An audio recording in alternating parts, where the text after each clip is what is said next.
Education is important, but it's not everything. The next generation as to what are the other skill set one should have more than just being book smart. You need to be street smart. You need to understand. You need to be able to read the room. Those are the things that my father taught me that never schools never And taught. how did surviving prisoner number 1056 shape your fundamental understanding of resilience and identity before you even began your corporate journey? 1056, not just a number, is a philosophy, I would say. April 21st. My father was shot and killed in Sri Lanka. So sometimes in life, it's just chances. At the right age, the right place, at the right time. If you're applying for a job, remember there are 50, 60 people applying. Why you? You know, you can have MBA, you can have a CA, but a lot of people have MBAs and CA, but why you? And people only care about results, not race. Doing the right things, meaning in my view, success is earned through hard work, enriched by mentorship, tempered by humility, and ultimately, it is measured by how many doors we open for others. It's so easy to point the finger at someone else. I don't generally do that. It's bad for your career. It's bad for your home life. It's bad for your relationships. So human struggle is common among all races and religion and cultures. It came from the war. It came from torture. It came from seeing people dying around you. It came from hiding in bunkers with bombs falling next to you. These are things that affect your brain. Focus on three F's: family, fitness, finance. We listen, we learn, we connect, where every story matters. Welcome to Beyond Borders with Meera Shankar. Good morning, good evening. Unbounded dreams, untold stories. This is Meera Shankar, and you are listening to Beyond Borders. Welcome to the podcast. പോഡ്കാസ്റ്റിലേക്ക് എല്ലാവർക്കും സ്വാഗതം. അതിരുകൾ ഭേദിച്ച് ലോകത്തിന്റെ വിവിധ കോണുകളിൽ തനതായ വ്യക്തിമുദ്ര പതിപ്പിക്കുകയും സ്വന്തം നിലപാടുകളിൽ ഉറച്ചു നിൽക്കുകയും ചെയ്യുന്ന മനുഷ്യരുടെ ജീവിതമാണ് നമ്മൾ ഈ പോഡ്കാസ്റ്റിലൂടെ പങ്കുവയ്ക്കാറുള്ളത്. Today, we are diving into a story that sounds like a Hollywood movie script, but it is a real, entirely real story. Imagine being wrongfully detained as a political prisoner at a young age, surviving the darkest cells of Sri Lanka, and arriving in Canada as a refugee with nothing but a determination to survive. Fast forward a few decades, and that same individual stepped onto Bay Street, conquering the highest peaks of corporate finance to become the executive vice president and vice chairman of CI Global Asset Management. He is a corporate titan, a best-selling author, a powerful mentor, and a true icon of resilience. Welcome to the show, the author of Prisoner Number 1056, Roy Ratnavel. Roy, welcome to the show. Thank you so much for that kind introduction, and thank you for having me. Elorukum vanakkam. Yeah, we And can chat, absolutely chat in English, code mixed with Tamil. Ungala varavelpidal migga magaishi. Thank you so awesome. much. Once again, very happy to welcome you and we are absolutely honored to have you here. முதல் வந்த கேட்க வேண்டிய கேள்வி என்னவென்றால், you were born and raised in Sri Lanka. Everybody knows that. During an incredibly turbulent era in the island history. Looking back, what are some of your fondest memories of your birthplace before the conflict changed everything, and Right. how did that early environment shape your character? Let me translate in Tamil too. Okay. நீங்கள் இலங்கையின் வரலாற்றில் ஒரு மிக மோசமான காலகட்டத்தில் பிறந்து வளர்ந்தீர்கள். Mhm. திரும்பி பார்க்கும்போது அந்த பிரச்சனைகள் அனைத்தும் மாற்றுவதற்கு முன்பு உங்கள் பிறந்த இடத்தை பற்றியும் உங்கள் அந்த நினைவுகள், அந்த ஆரம்ப கால சூழல் உங்களுடைய கேரக்டரை எவ்வாறு வடிவமைத்தது? நல்ல ஒரு கேள்வி. நான் பிறந்த இடம் Colombo, that's in the south, the capital. நான் வளர்ந்த இடம் Point Petro in the north. அதுதான் எங்களுடைய parents in the ancestral town. Point Petro is in the furthest north point in Sri Lanka, and it's a coastal area, and it's in the region called Vadamarachi. Okay. It actually stands as Vadamarachi. It's called Vadamarachi, and it's a tough town. People are tough people. They're very resilient. because the resources are scant. You see, there's no farming opportunity. It's very hot. So hardened people who put a lot of value in education and family. And in fact, the Tamil freedom struggle revolution started in that area out of pure frustration. But in terms of fondest memory, I studied at a school called Hartley College. It's one of the prestigious boys' schools in the north. My grandfather studied there. My uncle studied there. My father studied there. So clearly, it's a tradition in the family to go to that school. It is known to have created so many intellectuals, doctors, engineers on the island. So playing cricket with my friends during lunch hour, അത് ഒരു multi-ആണ് ഒരു fondest memory, I would say. The other one is even more important is that my father worked in the South. So for Taipongal, Diwali, New Year's, he will come and visit us. And then I was a big fan of my father. He was an inspirational figure, as I mentioned in the book. In fact, he shaped me who I am today with values and advice that he gave me. And I was like a sponge. I will listen to every ஒவ்வொரு வார்த்தைகளையும் நான் அப்படி கேட்டுக்கொண்டே இருப்பேன். So I used to follow him in a bicycle. He will be in front of me, I'll be behind him, pull him around the coastal region biking. And I would say that's one of my fondest memory. So cute memory. So when come to your college, which is the fond memory that with the college, other than the playing cricket with the teachers and your students and your your friends and things like that? Yeah, I think it's just being a teenager and having, laughter loaded days, and teasing each other. And there was a school next to ours, our sister school called Methodist Girls School. So chasing girls and singing songs, things like that. Do you remember the song you usually sing? Yeah. We used to sing a lot of songs. One of the songs we used to sing. I mean, a lot of cinema songs, right? So, Ilayaraja songs. Yeah, even Definitely. Viswanathan Ramamurthy song. Kaatu Vanga Pune or Oh, yeah. songs. Yeah. But I wasn't particularly good at studying. I was good at other things which I didn't know. But that's the thing. Like if you lived in countries like that where a lot of emphasis put on just education alone. Education is important, but it's not everything.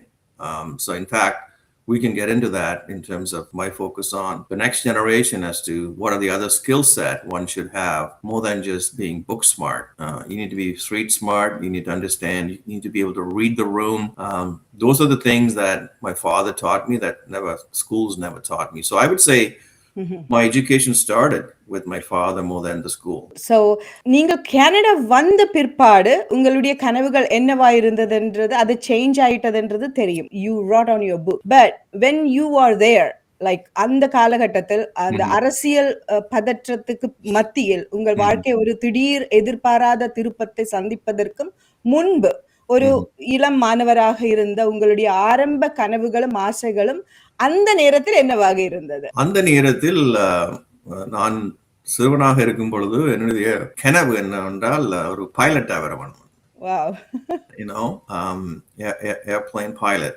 And the thinking there was that I can travel the world, you see, while working. And that was my dream.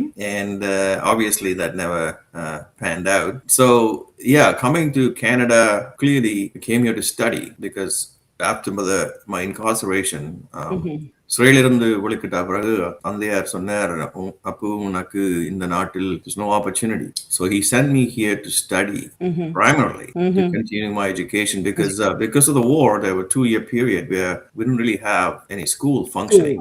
Yeah. And so I came here to study in 1988. Vidhi, fate has its own designs. And so I had to go through so much hardship, but came out of it okay. So your journey begins with a deeply harrowing and profound experience in Sri Lanka, where you were wrongly detained as a political prisoner at a young age.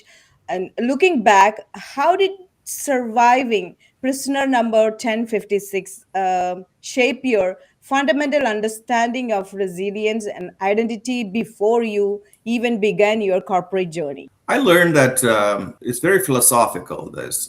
I learned that life does not warn you before it breaks you. There's no announcement. There's no ceremony making the moment the world you trust collapses. It happens fast. One choice, one event, one instant, and suddenly you're starting at a version of yourself or staring at a version of yourself you do not recognize. And so for me, I learned this early, long before boardrooms and balance sheets, long before I became a leader, long before I had a title anyone cared about. I learned it when I was assigned a number meant to erase my identity, which is 1056. So for me, that number was supposed to diminish me. Instead, it defined the system of thinking that shaped my career, my leadership, and my life. So for me, 1056 not just a number, is a philosophy, I would say. Okay so கனடாவுக்கு வந்த பிற்பாடு culture சேஞ்ச்ன்றது இருக்கும் என்ன கனடாவில் ஒரு கையில் எதுவும் இல்லாமல் Right. நிறைய ஃபியூச்சர் ட்ரீமோடு கூட கனடாவுக்கு படிக்கிறதுக்காக வந்த போது எதிர்காலத்துக்கு ஒரு புதிய ஃபியூச்சர் அமைக்கிறதுக்கு அமைக்க ட்ரை பண்ணும்போது அந்த கல்ச்சர் மாற்றத்தை எதிர்கொள்வதற்கு நிறைய சேலஞ்சஸ் இருந்திருக்கும் அந்த காலகட்டத்தில் 1988 என்று சொல்லும் போது Yeah. அது அந்த அந்த காலத்துல என்ன மாதிரி அந்த சேலஞ்சஸ் இருந்தது அதை எப்படி அது கையாளுவதற்கு அது என்ன மாதிரி இருந்தது அந்த காலகட்டத்துல என்ன மாதிரி இருந்தது இப்போ வாரவங்களுக்கு வந்து கொஞ்சம் ஈஸியா இருக்கும்னு நான் நினைக்கிறேன் ஏனென்றா இப்போ வந்து இங்க இருக்கிற சூழ்நிலைகளும் அந்த கல்ச்சர் இதெல்லாமே அங்கேயும் அவங்களுக்கு அது லைக் ஈஸியா அதை அடாப்ட் பண்றதுக்கான வசதிகள் இருக்கு but in 1988 it wasn't like that, right? So how did you adapt that change, cultural change, and how did you overcome that challenges? It's a very good question. நான் வந்திருக்கும் பொழுது கனடாவில் ஒரு தமிழ் கம்யூனிட்டி எஸ்டாப்ளிஷ் பண்ணியிருக்கவில்லை. We didn't have an established community, so there's no real support system. இப்போ பார்க்கும் பொழுது 38 years later, there's a established community. So இப்போ நீங்கள் புதுசாக வரும் பொழுது சப்போர்ட் சிஸ்டம் எல்லாம் இருக்கின்றது. அந்த நேரத்தில் we didn't have that, but it's good and bad. It's bad because you feel lonely and lost. It's good because it forces you out of your comfort zone. Force பண்ணி, Right.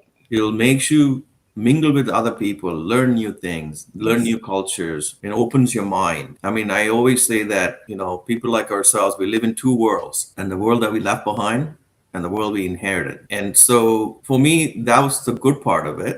Okay. Because it forces me to get new friends who are from other walks of life, which forced me to learn about others and understand people. And in fact, that was sort of the bedrock of the success for me in corporate world. Okay. Because life is about relationships and meeting new people, convincing people to give you opportunities.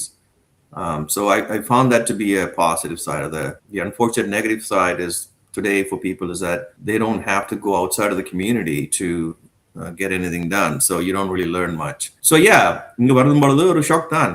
Canada, புதிய நாடு, different culture, even food, right? Yes, it was hard that time, right? I love my fish curry. அம்மா செய்யற மீன் கறி நல்லா விருப்பம். But yeah, I mean, one thing I learned is that human spirit is so resilient and it can be broken, but not that easily. And so that sort of was the beginning. மற்றும் பொழுது அதை விட experience இல்லை, Canadian experience இல்லை. இந்த வேலைக்கு apply பண்ணாலும் உடனே கேட்பாங்க, what is your Canadian experience? Yeah. Every immigrant heard that before, right? Yeah. And so it was frustrating Yeah. trying to break in and trying to get some kind of a chance. And this was another thing I learned is that nobody wins in life alone. There are people behind you to support you. And this is another thing that I do now is that, but I do realize that we got to open doors for other people, and that's important. So Yeah. So, from this question and answer, I wanted to ask another interesting question. I think that's an interesting question. So, யாரு ஸ்ரீலங்கால இருந்து தமிழ் ஆக்கள் இங்க கனடாவுக்கு வந்தாலும் most of the people வந்து settle பண்றது எங்க என்றால் ஸ்காப்ரோ, மார்க்கம், Right. மிசிசாகா, பிக்கரிங் இந்த இடங்கள் தான் அவங்க தேர்ந்தெடுப்பு. கூடி போனால் பிராம்டன் இந்த ஏரியாக்கள் தான் தேர்ந்தெடுப்பாங்க. ஈவன் ஃப்ரம் சின்ஸ் 1980 இருந்து இப்ப பார்த்தாலும் அப்படித்தான் எடுக்கிறாங்க. ஆனால் அந்த 1988ல நீங்கள் வந்து எப்படி அந்த துணிவு வந்தது உங்களுக்கு பே ஸ்ட்ரீட்டுக்கு போகலாம்? அந்த பே ஸ்ட்ரீட் இப்போ நான் தெரியாத ஆட்களுக்கு நான் தெரியப்படுத்துறேன். Bay street is exactly like நியூயார்க்ல வால் ஸ்ட்ரீட் மாதிரி தான் டொரண்டோவில் பே ஸ்ட்ரீட் என்பது. சோ அது எப்படி உங்களுக்கு வந்து அந்த அந்த ஒரு தூண்டுதல் வந்தது? I have to go to Bay Street and Mm-hmm. apply for the job in CI financial company, even though entry level. So இது வந்து ஒரு ஒரு மேனிஃபெஸ்டேஷனா இல்ல ஒரு ஒரு இங்க தான் ஸ்டார்ட் பண்ண வேணும், அப்பதான் எனக்கு நான் நினைக்கிற ஒரு இடத்துக்கு நான் போய் சேரலாம் என்ற ஒரு அது எங்க இருந்து வந்தது அது?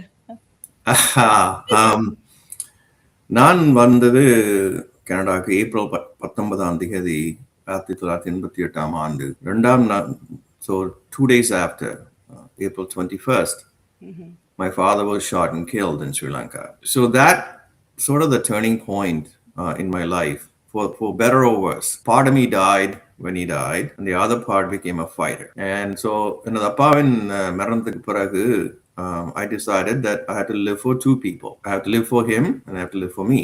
And so, அந்த நேரத்தில் I was doing 3 jobs, 3 வேலை. ஒன்று ஒரு ஃபேக்ட்ரி ஒன்றில் ஒர்க் பண்ணேன். And the other one was, I started working, sorry, it's not 2 days after, but I started working in a factory. Then I started doing cleaning buildings, கட்டடங்கள், office பில்டிங்கை clean பண்ணுற ஒரு வேலை நைட்ஸில். அண்ட் வீக்கெண்ட்ஸில் செக்யூரிட்டி கார்டாக சாட்டர்டே சண்டேஸில் ஒர்க் பண்ணுறேன், 12 hour shift. So one time நான் ஒரு பில்டிங்கை clean பண்ணி கொண்டிருக்கும் பொழுது, ஸ்கோஷியா பேங்க் பில்டிங் நீங்க, as you said rightly, Wall Street is our Bay Street. And Bay Street is where it's the financial, or 4-block radius. Yes. The entire Canadian financial system runs in that 4-block radius. So I was on Bay Street on this building, cleaning this building. Clean பண்ணிக்கும்போது வெளியில பார்த்தேன், beautiful view, big buildings. The office வந்து massive, பெரிய ஒரு office. A big boardroom table, couches, fridges. And I thought, why shouldn't I aspire to become this? And a week later, I quit all 3 jobs and applied for this, entry-level position on a company called, at the time, Universal, which became CI Financial, as a mailroom clerk. And the rest is history. So sometimes in life, it just chances. I happened to go into that company. I happened to meet 3 amazing people who became my mentors. They took me under their wing. And taught me everything I need to know to go up in the corporate ladder. That's the luck part of it. The hard work part is, it's me. I decided that I'm going to, because I want to live for 2 people, I thought if I did well enough in life, I could give the life my father should have had. And that became what I call coal for my furnace of ambition. And so that became one single goal in my life, to become successful, wrongly at the time, financially successful. But then I realized over time, success in life is just not about achieving financial status, although it's important. But that's not all that's going to make you happy in life. There are other things people have or should have. It's called purpose. And which is what I am trying to do now. So as a mentor, you think you believe in like a half luck and half hard work, or 90% hard work and 10% luck? Yeah, I mean, look, luck helps. And I mean, there are a lot of people who worked as hard as I did, and they probably didn't get to where I got to.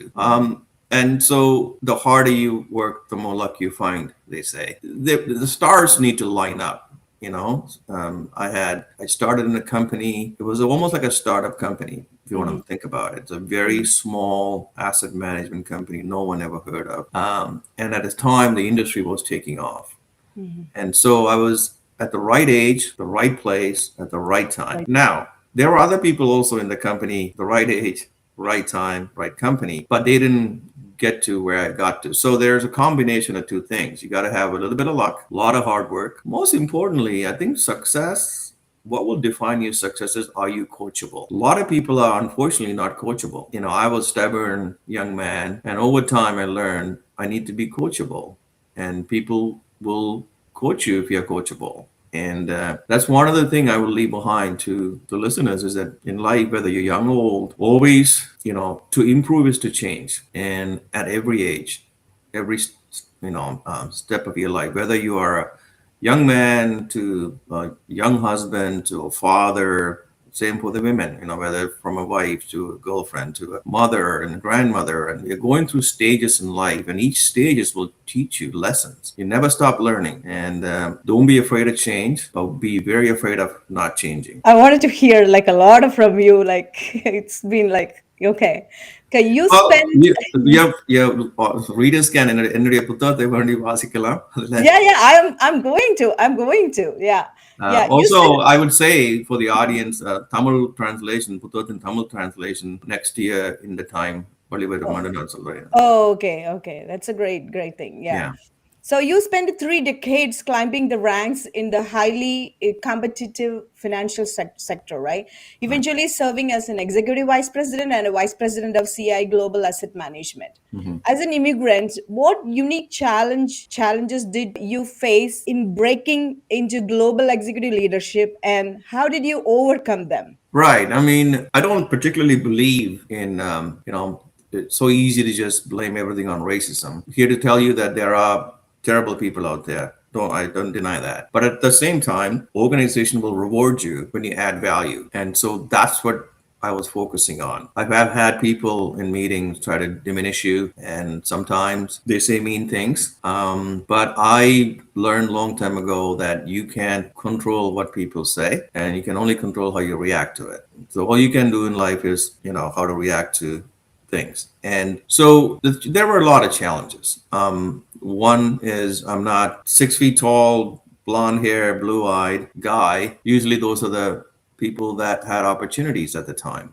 And I was probably one of the very few people who looked like me walking Bay Street. So those were challenges. The other challenge is, I didn't have rich parents who had ski chalets, and I'm not a member at a prestigious golf club. So I didn't have opportunities to run into people with money. So then the way to do that is to differentiate yourself. And one of the things I talk a lot about is you have to differentiate yourself from the herd. And animals blend in to survive. Humans need to stand out to be noticed. So I started looking at ways to differentiate myself. So it took a bit of work, and then over time, so that means you had to put more work than the person next to you.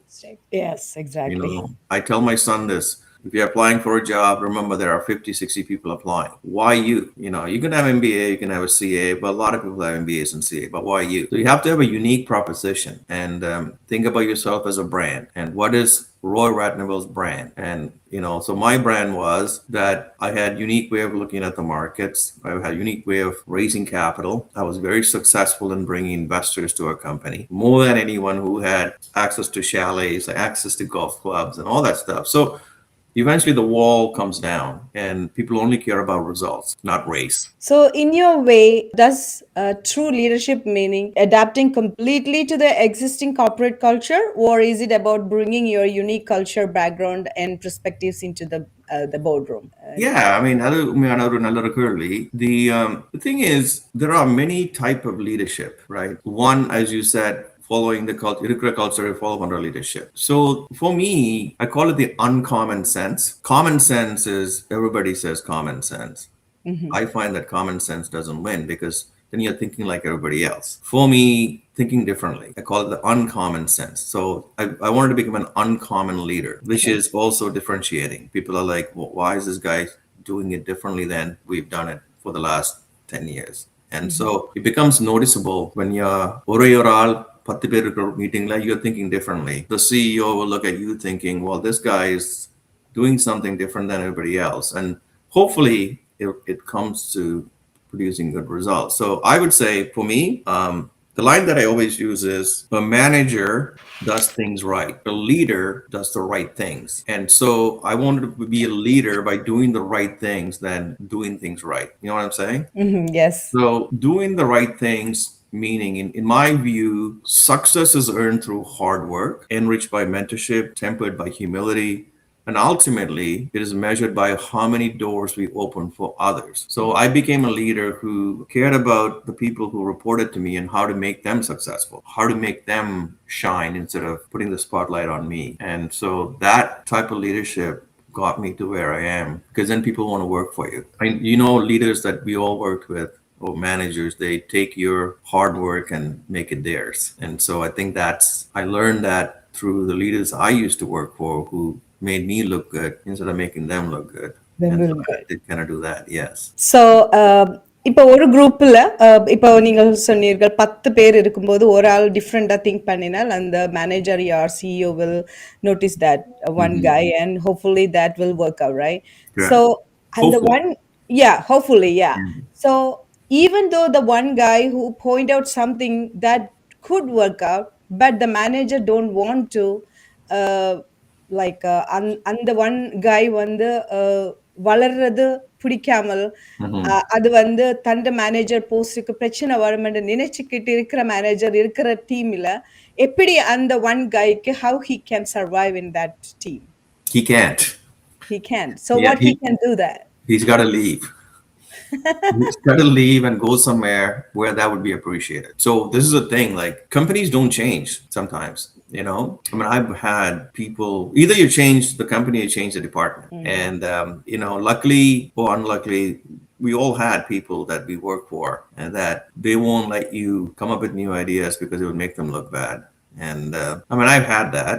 And then I go, one of the thing, I would say, looking back at my career, can write a book about what not to do because I made all the mistakes. So it's important I've said this before, it's in the book. Even with doing all the right things, you may not get the results you want. That's life. Life is not fair. So either you change the input or you change the circumstances. And but doing the same thing over and over and expecting a different result, as Albert Einstein said, is the definition of insanity. So often I find people complain, and I complain, and my father used to say, Mahan, there are two types of problems in the world, yours and everybody else's. You have to fix yours. And so my advice to people who are listening is that in life, you have options. And so if you're not getting the results you want, go to the nearest mirror and ask yourself, what could I have done differently to get the results I want? And I've had situations where I wasn't getting the results I want and I had to go have that conversation with the man in the mirror, which is what everybody should do. It's not easy to do. It's so easy to point the finger at someone else. I don't generally do that. It's bad for your career. It's bad for your home life. It's bad for your relationships. I've been a not so great husband at the beginning of my relationship with my wife. Over time, you realize, yeah, it's you. I'm the one causing this problem. And so that realization is important. Self-correcting, changing, as I said earlier. And I'm a big fan of there's no harm in admitting you were wrong. In fact, it takes a big person to admit that they were wrong. And that's sort of my philosophy of life. Yeah, I see that words like you listen to the man in the mirror. Right. Yeah, it's a great one. Yeah. When coming to the impact, best-selling impact, writing and releasing your best-selling memoir, Prisoner Number 1056, required revisiting some of your most painful memories. What gave you the ultimate courage to share such a raw, vulnerable story with the world? Yeah, no, ஈழ போராட்டத்தின் பொழுது நடந்த அநியாயங்களை I wanted to tell the world of what happened to Tamils. Not necessarily, this book isn't, in my opinion, a book of suffering, it's a book of survival. In looking at the books out there about the Sri Lankan Tamil conflict, I couldn't find a book that told the story, as you mentioned in the opening dialogue, is that a story that's told like a movie script. So I wanted the two audience I had in mind. One is the non-Tamil audience around the globe, and the other is the next generation of Tamils who are coming up the ranks, to tell them what happened. Really, is to document not just my story, it's the collective story. I would call it தங்கள் கூட்டு கதை, என்னுடைய தனி கதையில. But ஒரு தனி மனிதனின் கண்ணால் பார்த்த சம்பவங்களை புத்தகம் தான் இது. But I also wanted to make this book as it's a collective, and also this book is not about reliving trauma. It's about converting it into clarity about what happened. And it's not about glorifying suffering. It's about understanding its instruction. It's not a memoir. It's a manual or blueprint for leading, succeeding, and rising in a world where nothing is promised. And so yes, it's a story, and it's stuff happened, but I don't want this story to be, oh, look at poor Roy, if this happened to him and his father and his family. It's about what a human spirit can do in the middle of horrible, nightmarish situation. So really, it's about giving people agency. And in fact, I have met CEOs of big investment bank firms reach out to me and saying that how much they learned from this book about what humans can do.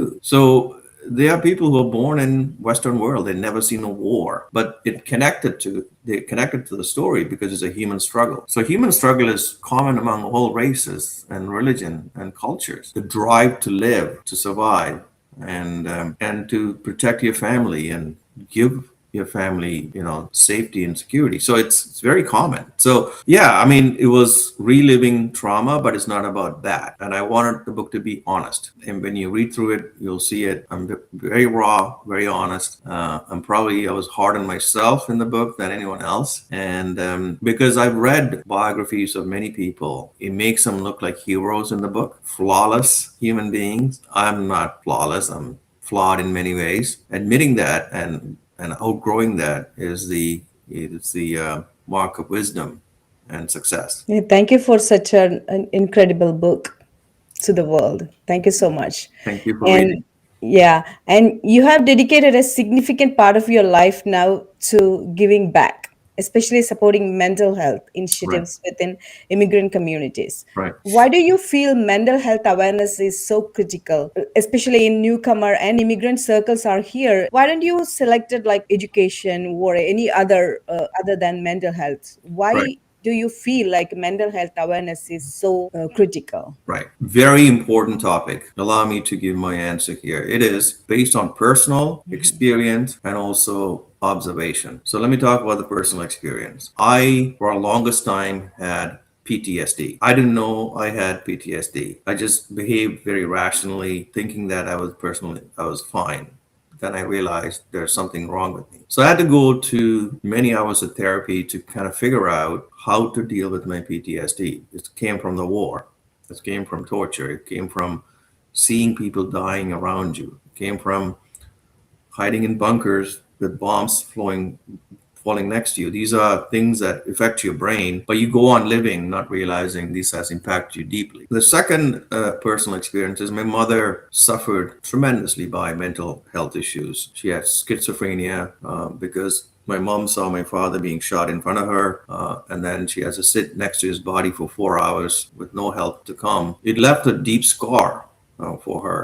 And so at the age of 44 to 72, when she passed, she suffered immensely by mental health issues. And I saw her suffer through that. And even thinking about it now, it just moves me to my core. And then I noticed that in our community, first of all, mental illness is a taboo in any community, especially in immigrant community. If you had cancer, people will sympathize you, but if you had mental illness, nobody will sympathize with you. Amma suffered tremendously because she couldn't speak English and she couldn't communicate her suffering to the doctors and things like that. So seeing all this, one day I told myself, if I have resources that I can give, time and money, I will dedicate my life to helping people who are suffering alone, to show them that they're not alone. So this became my, purpose now.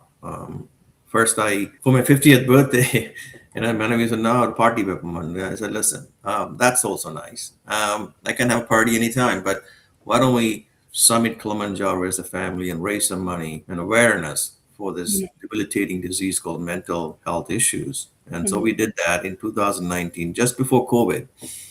We summited Kilimanjaro and raised good amount of money for the hospital. Then after I retired at 53, my wife and I decided to donate money to mental health related causes in Toronto, especially in Scarborough. That's where the immigrant community is. And a lot of them walk around with traumas that they need help. So that's why I did that. So it's very personal, but also seeing, like you look at Toronto today, there's a lot of substance abuse within our community. There's a lot of mental issues within our community. A lot of suicide among young people. It's on the rise. And so currently I'm a board of director at Scarborough Health Network Foundation. All I do pretty much every day and go raise money for the hospital and talking to people with deep bank accounts where they can write these checks. And so this has become my passion project now.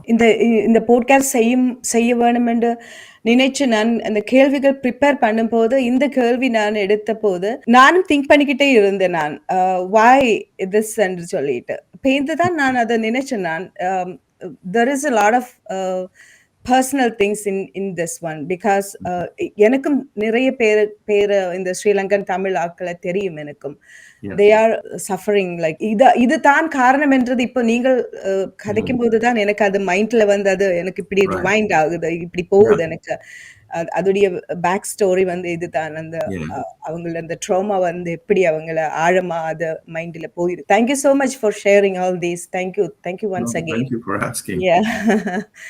இந்த Canada குறிப்பாக இந்த greater Toronto ஏரியாவில் இப்போது உலகிலே மிகப்பெரிய தமிழ் பண்பாடு சமூகம் ஒன்றாக இருக்கிறதுன்றது எல்லோருக்கும் தெரியும். இப்ப ஸ்ரீலங்கன் தமிழர்கள் எங்க இருக்கிறது என்றால் உடனே எல்லாரும் சொல்றது டொரண்டோ என்றது. டொரண்டோ வந்து ஒரு சின்ன ஜஃப்னா மாதிரியே ஆயிட்டது. வீடுகள் என்றாலும் ஆளுகள் என்றாலும் கடைகள் என்றாலும் நிறைய தமிழ் சமூகம் ஒத்துணைந்து வாழ்கிற ஒரு இடம் டொரண்டோவா மாறிட்டது. இப்போ உங்களுடைய பார்வையில் பார்க்கும்போது நீங்கள் இப்போ ஒரு கார்ப்பரேட் உலகத்தில் இருந்து வந்த ஒருவராக இருக்கும்போது கனடாவுடைய தமிழ் அடையாளத்தின் வளர்ச்சியை நீங்கள் எவ்வாறு பார்க்கிறீர்கள்? அது எப்படி, how do you identify Tamil identity in Canada?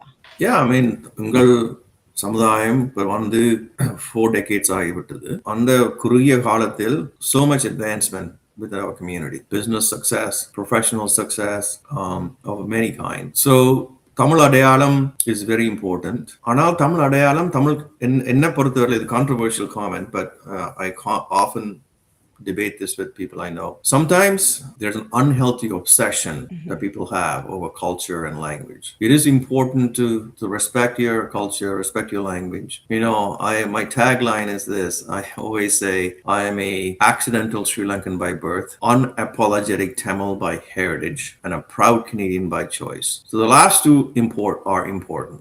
You want to be unapologetic about who you are, where you come from. Doesn't matter what culture, what language you speak. But at the same time, you need to learn new things, new culture, and what I call assimilation, integration. Integration doesn't mean that you give up your identity. Integration means that you keep your identity and you learn new skills. So it's a fine balance between the two. On one side, we need to teach our kids our culture, values, language. The other, we should also let them assimilate. நீங்கள் கையாலையும் சாப்பிடலாம், அதுவும் தெரிய வேணும். Fork and knife ஆலையும் சாப்பிடக்கூடிய அதுவும் தெரிய வேணும். Yes. It's not shame to admit both. So that brings a very challenging situation for the youngsters, because in one world they live in with our culture, language, and things. The other, when they go out of the house, they're facing a different world. It becomes a particularly hard challenge for them. So we need to understand that. And also, for an example, I know some kids, they feel Tamil, but they can't speak Tamil. Tamil, yes. So how do we, manage that? Not by making fun of them. And often happens with, people that they try to make fun of these kids. We need to encourage them. So in Canada will Tamil Community Center and there's fundraising happening to build a Tamil Community Center. It's a big project. It's probably going to cost in millions of dollars. Originally, I wasn't for that plan. I wasn't against it. I didn't understand the scope of it. Because for me, leaving a legacy, you know what I love to see? I love to see Tamil names on hospital buildings. Yeah. I love to see Tamil names on university wings. Schools. Yeah, that will stand there for hundreds of years. When உங்களுடைய next பரம்பரை சொல்லும் இப்படித்தான் எங்களுடைய forefathers and mothers did in this country. There are many communities do that. I mean, Jewish community, for an example, Ismaili communities, they give back to the society. Exactly. So then I thought you can do both. You can build your culture that way you came from. You can also build the country that gave you second chance in life. So I'm trying to do both.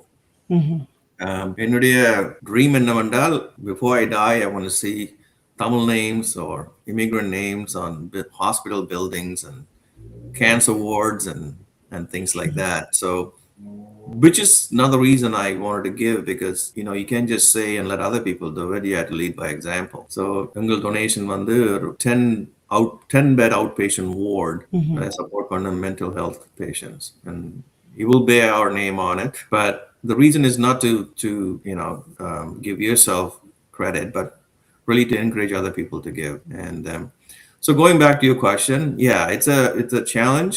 In one way, you need to support our heritage. The other way, you need to embrace the new one. Thank you. And அந்த ஒரு தாட்டுக்கு நன்றி. அப்படி ஒரு thought நான் இது வரைக்கும் யார்கிட்ட இருந்தும் கேட்டதில்லை. இப்படி ஹாஸ்பிட்டல் பேருகள், நம்முடைய தமிழ் பேருகள் எல்லாம் ஹாஸ்பிட்டல்களுக்கு இருக்க வேணும், ஸ்கூலுகளுக்கு இருக்க வேணும், அப்படி நான் கேட்டதில்லை. நன்றி, அப்படி ஒரு தாட் பகிர்ந்து கொண்டதுக்கு நன்றி. Remember I said earlier, uncommon sense. Yes. Yeah. And I wanted to ask about that, like, the next question is coming out, like a worldwide nonsense Inc. How did you come up with that name? I'm going to ask that question. Like, since retiring from Bay Street, you have stepped into a new role of business coach and mentor, consultant, like through the worldwide nonsense Inc. How do you come up with that nonsense Inc? And you explained a lot, like before you explained some of that nonsense being a nonsense and things like that, but still I have the question is like in my mind, like how you come up with that worldwide nonsense Inc, the name. Now நீங்கள் வித்தியாசமா கேக்குறீங்க. Uncommon. That's an uncommon question. Nobody asked me that question. Yeah, because I was thinking about a name for the company, and then I realized world is full of nonsense. You see it every day, and I mean that, because the thing that I tell everyone is that focus on 3 F's: family, fitness, finance. Those are the only 3 things you have any control over. Sometimes you have no control of your own family. So, and I see people, they're especially young people, spending so much energy on things that they can't control. I'm not saying they shouldn't care about those issues: climate change, war, poverty. I'm not saying you shouldn't care about those. What I am saying is, just remember, you're not going to be able to have any impact on that. What you can have an impact is your family, your finance, your fitness. And then the 4th F is faith. Like if you believe in certain philosophy of life, religion, whatever, that's also good. Everything else is not fixable and a lot of nonsense. So therefore, that's where it derived from. The worldwide nonsense Inc. is to really, it antithesis to what I say, which is, the stages of life, and each stage comes up with certain responsibility and things you have to do. So when I start coaching people, business, personal, or keynote, my address is always about focusing on you first and then helping others after. So give you an example. There is a பழமொழி, சிவரில்லாமல் சித்திரம் வரையலாது. So if you can't help yourself and have yourself stable, you can help others. So even when you fly, they say in the unlikely event of emergency, put the mask on first. Yeah. Before assisting the others next to you. That's sort of the concept of worldwide nonsense, because everything else is nonsense to me, So that's sort of the wordplay I came up with, and people often go, "This is a strange name for a company," but it gets people's attention, no? I know, that's what I was about to tell, that like among the 100, one is like a different. That is why you put the name, like you select the name, the nonsense. Like everybody is like gonna look up the name and like go into it and like look into it, like what is going on in this company. Yeah. Right. You're so smart. Yeah. Anyway, you often speak about like a fundamental principles of fixing yourself before you fix the world. Right. Taking absolute personal accountability. Right. When you are mentoring young professionals or newcomers today, how do you teach them to stop blaming systematic barriers and instead go to war in the man in the mirror Right. we mentioned before to build true resilience? Yeah, I mean, the one other thing I say personally is that I carry Sri Lanka in my scars and Canada in my strides. And I say that because I can simply sit here and complain about the things that happen to me, my family, and my friends, and they're real trauma, and it's true. But world doesn't really care at the end of the day. And as I said earlier, another Tandeyar வந்து இன்னொரு inspiration. He used to say, if you ask for sympathy, you'll get sympathy. But sympathy never solved an issue. So you have to get out and fix the issues. So for me, there are three stages to people's life. First, you learn, then you earn, and then you return. The first 20 years of your life, you're learning. And then you're earning, building your life, and then you're returning the last stages of your life, which is where I'm at now. And so what can you return to society? You can return time, money, and expertise. The hardest thing to give is time. The easiest thing to give is money. But if you can do all three, that's great. And I'm trying to do a little bit of all three. And those three commodities are not available to young people. Young people don't have time because they're building life. They don't have money or hardly money because they have to build things, and they don't have expertise. So I always say, take personal responsibility. First, build your life. Get your household in order.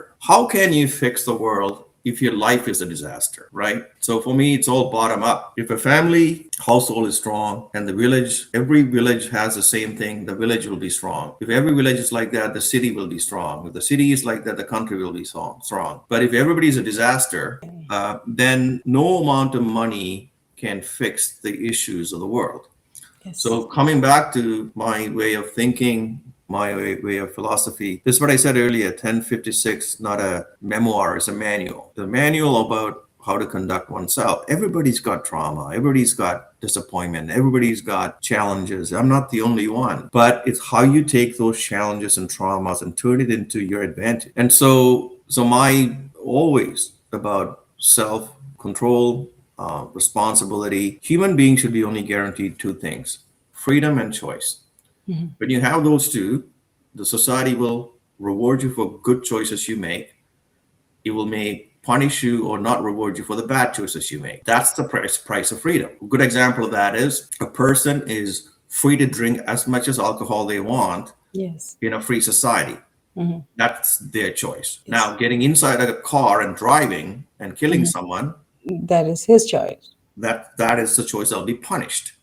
So it's, to me, that's the basis of how I think. Every action I have either will be rewarded or punished. So the more good choices you make, and chances are you'll succeed in life. I made bad choices for the first 30 years of my life. About early 30s, I realized, why are things not working out for me? Why am I so miserable? Why am I making people around me miserable, especially my wife? Then I realized it's me. I am making those choices. So I had to start making good choices. So in the last 20 years, I made some really good choices, and that resulted in good outcomes. So I go back to the individual responsibility, what I call agency. Every person has agency. It's what we say, what we think, how we act does have an impact, positive or negative, on people. So that's why you had to get rid of the nonsense. The worldwide nonsense is that it's getting away from the nonsense is a constant struggle. Now I get the answer for the nonsense as well. I'm gonna be in your route, like a be nonsense, like Right. yeah. So you spent over 3 decades managing wealth, and your biggest rule is simple: focus on avoiding losses rather than just chasing gains. Right. In a market of as crazy as the one we are right now today, Mhm. that like we don't know whether it's going to be lows or it's going to be like we don't know. It's Right. crazy every day. So what does avoiding losses practically mean for everyday investor? Yeah, I mean, that's obviously there are many ways to invest. And my philosophy is, you don't look at the world and then you invest. You look at your world and then invest accordingly. So for an example, often human beings are not wired to invest in financial market because we're emotional. Taking the emotion outside of the equation is the hardest thing. And I've had losses, as I mentioned in the book. I became almost bankrupt in my early 30s, and then started sort of thinking about longer term investing. I don't like to trade the market because I learned the market is smarter than the individual. Market will, one thing I know for sure is a market will screw up most people possible. And so, unfortunately, people don't invest, they speculate. They're two different things. Investing takes discipline, investing takes process, investing takes repeatable success. It's like McDonald combo, right? It's repeatable. Everywhere you go, it's the same. Same, yeah. So yeah, you can have a little bit of fun trading on the side just to, gamble away stuff. But for the large part of your investing should be a process, a plan, a philosophy. I started investing when I was 19 years old. And I was given very good advice earlier on. It's not timing the market, it's time in the market. And it's not how much you invest, it's how long and how often you invest, called the compounding effect. So 10% of my income, before I even see it, it goes into automatic savings that I set up. And I used to invest that we get paid every 2 weeks. So every 2 weeks, I'll invest in the market. And over time, it will grow to be a good amount of change. So for every young person who's listening to this, sure, play your crypto and have some fun. I'm not saying you shouldn't, but 90% of your income or your investment should be a longer term plan. And the second advice I got is I remember when I was making $14,000 a year as a mailroom clerk, and then I got a raise to $19,000, so $5,000 extra a year. So my boss came and said, he's still my mentor, what are you going to do with the $5,000? I said, I don't know. He said, well, you lived last year on $14,000. You should be able to live this year on $14,000. So put away the extra difference and have a little bit of fun. We should all have fun in life. You have to spend something on yourself because you can't take money with you. But if you were to think about investing, that's how you invest. So I avoided all those pitfalls until the dot-com era of 2000. I too went away from my philosophy, went away from my process, and thinking that I'm going to invest in dot-com stocks and make a ton of money. And I lost all of it and became bankrupt and never made the mistake again. I had to rebuild. And rebuilding was tough. And so don't make the mistakes I made, but we're going to make them very early in your life. So I learned something that we can live whatever we had last year, Yeah. whichever we're gonna get this year. That's gonna be your something you can Put away. play around. Yeah, put it Yeah. in your savings or play around in the market. Oh my Right. God, I didn't think about that. Thank you so much for that. That advice, yeah. So we have a small session that called Hridaya Talam. That's a Malayalam word. Hridaya Okay. Talam means it's coming from your heart, like Okay. Hridaya Talam. It's a quick fire round. It's a small, questions you have to answer in very quickly. Okay. Mm, So, what is one word that best describes your journey from a political cell to a corporate boardroom? Resilience. What is the best advice you ever got on overcoming hard times? You have to fix your own problems. If you could go back and tell the young Roy arriving in Canada one thing, what would it be? So I wanted to translate in this in Tamil. Okay. ஒரு விஷயம் அந்த சின்ன young ரோய் கிட்ட சொல்ல வேணும் என்றால் அந்த ஸ்ரீலங்கால இருந்து கனடாவுக்கு வந்த அந்த ரோய் கிட்ட சொல்ல வேணும் என்றால் என்ன சொல்லுவீர்கள்? Don't be angry. What does living a life beyond borders mean to you today? The best revenge is living well. In the stock market, what is a bigger danger for an investor? Market instability or their own emotions? Emotions. If you had to pick just one asset class to hold for the next 20 years, would it be equities or real estate? Equities. Good. Thank you. Thank you for the fast and furious question and Thank you answers. for the questions. They're good. Yeah. So, Prisoner number 1056 was a massive critical success and number one national bestseller. It beautifully captured your survival in your transition and your corporate rise.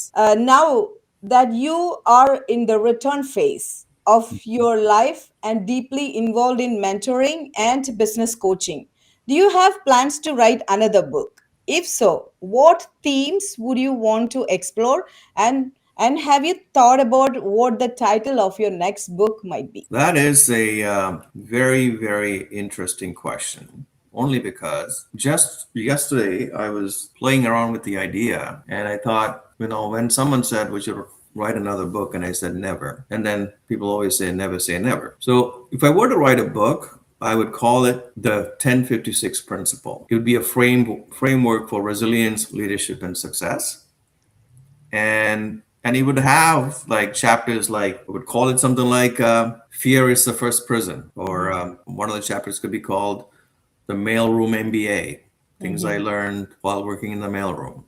Yes. And play the long game. Success doesn't happen overnight. And also, you talked about the return stage. One chapter could be called "Give Back What You Once Desperately Needed." And so, what I desperately needed at the time was money, expertise, and time. I wanted somebody to coach me along and mentor me and give me guidance. So yeah, I think there could be a book called the 1056 Principle. Principle. It's about how do I take the lessons from imprisonment and my journey and translate that into a guidebook for anyone who's going through struggles in life. Thank you. That would be a great book. Yeah, I thought so too. Yeah. I sort of have a framework for it, but I just got to think about a way to, I mentioned this earlier, uncommon sense. And so I don't want to write a book that's already been written. It's got to be different. Yes, you have to be different. Yeah, you are. You are. Yeah. Yeah. If you could give just one definitive piece of advice to the next generation or of ambitious dreamers on how to conquer their fear and build a legacy, what would it be? Yeah, fear is one of the primal emotions, human emotion. It's our reptile brain. The fear is there. Fear can cripple you, or it can make you fight back. I always said when I'm on my back heel, I swing first. And so it's like boxing. Think about life is like a boxing. If you don't swing, you won't hit. So you got to keep swinging. And so it sounds cliche-ish, but it's like lottery. If you don't play, you don't win. So life is a lottery. You got to play, and you have to take your chances. You got to take calculated risk, not roll of the dice. And more importantly, I would say to people, people always say, chase your passion. And I'm 100% against that advice. I would say don't chase your passion. But every human being is good at something. And find out what you're good at, turn that into the passion, and then chase that one with grit, resiliency, and hard work. I always wanted to be playing in the NBA. I'm not 6'8", nor I can jump. So no matter how much I try, I don't think I'm going to be good at that craft. My passion is to be a basketball player, but I could never be. But then I realized what I'm good at. I'm good at understanding people. I'm good at communicating ideas to people in the room. I'm good at reading a room really well as soon as I walk in, and thought, why wouldn't I use that skill set to raise capital for companies? And this is what I end up doing. So find out what you're good at, stay away from all the nonsense, build yourself first, then you can build others. Thank you so much. Thank you for your time, and thank you for your expertise and whatever you give us, like a two things, like your time and your expertise. And if you wanted to say anything before we sign off, you wanted to say anything about our audience? Yeah, thank you for listening and thank you for having me. Always remember, there's dignity in hard work. And if you work hard, eventually you'll know how to work smart. It doesn't happen the other way. You have to put the work in, and then you'll realize what would be the smart activity, what is not so smart activity. So work hard. It's the one thing I'll tell everybody. But hard work doesn't guarantee success. But not working hard definitely will not give you success. Thank you once again, Roy. Has been an absolutely masterclass in resilience, leadership, and what it truly means to overcome the odds. Thank you From for the prison cells, Sri Lanka, to the boardrooms of Bay Street, your journey teaches us that no matter where we start, our destination is determined by our mindset and our willingness to fix the man in the mirror. Thank you for your vulnerability, your wisdom, and your incredible service to the community. Thank you so much. Vanakkam. Yes. പ്രിയപ്പെട്ട ശ്രോതാക്കളെ, റോയ് രത്നവേലിന്റെ ഈ ഒരു ജീവിതയാത്ര നമ്മെ ഓർമ്മിപ്പിക്കുന്നത് ഒന്നു മാത്രമാണ്. പ്രതിസന്ധികൾ എത്ര വലുതാണെങ്കിലും ലക്ഷ്യബോധവും കഠിനാധ്വാനവും ഉണ്ടെങ്കിൽ നമുക്കത് ഏത് അതിരുകളും ഭേദിക്കാം. If this episode inspired you as much as it did me, please make sure to subscribe to Beyond Borders with Meera Shankar on YouTube and your favorite podcast platforms. Share this story with someone who needs to hear a message of hope and resilience today. Until next time, keep dreaming unbounded and keep pushing beyond borders. This is Meera Shankar signing off. Thank you. Thank you so much. Thank you, Roy. Thank Thank you. you. Vanakkam. வணக்கம்.